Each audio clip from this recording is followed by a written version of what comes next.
Hello guys, so for today's video, ito po yung nagpunta kami sa Ray's Crab Shack para i-meet namin sina Ate Marge and her relatives from Georgia para mag-dinner po kami dito. So, ito po yung laging pinupuntahan namin when we crave for Cajun seafood.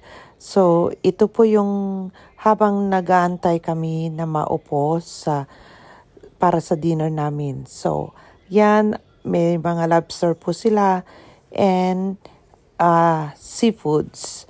So, ito po nung bago kami mag-order, looking at the menu. So, yan po si Ashton at saka mga kaibigan niya, si Queenie at saka si 30. Ang cute po nila. So, habang nag-aantay, naglalaro sila,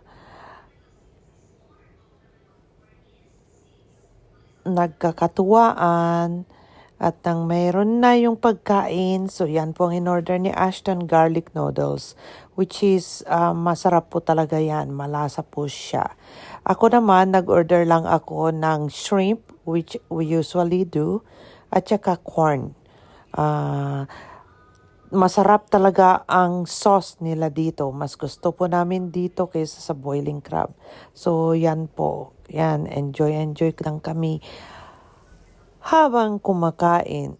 Ang sarap po talaga dito. Subukan nyo kung nandito kayo. Thank you.